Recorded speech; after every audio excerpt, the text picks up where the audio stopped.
Burning incense is a ritual as old as time itself. It likely began with the discovery that burning certain plants and tree barks generated pleasant aromas.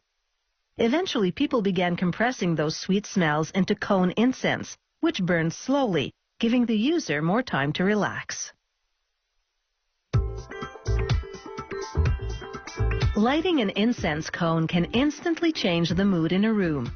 As the cone smolders, it releases a bouquet of scents from the powdered flowers, herbs, and other plants used to make it.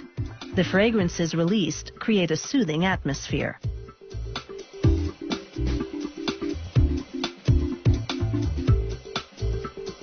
An incense cone starts with bins of aromatic raw materials, like dried flower petals, spruce tree needles, and blossoms that have been ground to a fine powder to release their perfumes. Other ingredients in the bins include tree barks and tree resins. Everything comes from nature. The factory combines the ingredients in various formulations, depending on the incense cone recipe. The exact amounts in each recipe are closely guarded company secrets.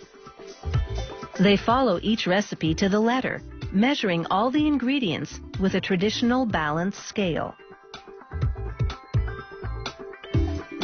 There's no room for error, otherwise the product will smell off. This particular blend is called forest honey. The combination of ingredients includes berries and a pungent balsamic tree resin called olibanum. The batch should emit a sweet woodsy aroma. They add buckets of the measured ingredients to a mixer and then turn the switch to activate the auger. The auger spirals to evenly distribute all the aromatic ingredients.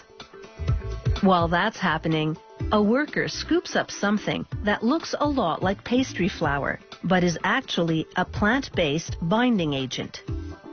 He mixes it with cold water to liquefy the binder. Then, in a separate pot, he adds orange food coloring to boiling water, and an automated whisk mixes thoroughly.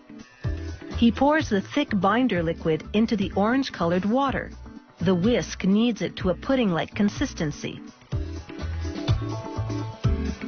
It's thick and sticky, so it's ready to add to the dried fragrance mix.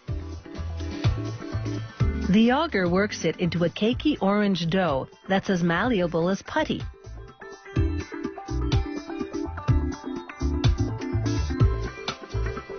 They'll now use this two-part die to shape the dough into cones. The worker manually presses the fragrant dough into the cavities of the die. He compacts the dough with this handy tool. This eliminates air pockets and ensures the dough takes the cone shape. He levels the bottoms of the incense cones and then opens the die carefully. The shapes are soft and delicate. One false move and he could destroy some of the cones. The cautionary approach pays off and the cones are intact. Now it's into the drying chamber. The temperature in here is around 38 degrees Celsius, hot enough to toughen up these soft and crumbly cones. After 4 days in the drying chamber, the incense cones have hardened and solidified. The cones now bounce along a conveyor, past an inspector who sorts out any defective ones. The good ones move forward and tumble down a chute. They land in a plastic bag, and a device moves in to heat seal it. An automated counter overhead portions out the cones to ensure the correct number is deposited in each package. After a worker puts the bag in a box, an automated device folds down the lid. From start to finish, it takes about 14 days to produce a package of incense cones. All that hard work is about to go up in sweet-smelling smoke, which of course is the whole idea.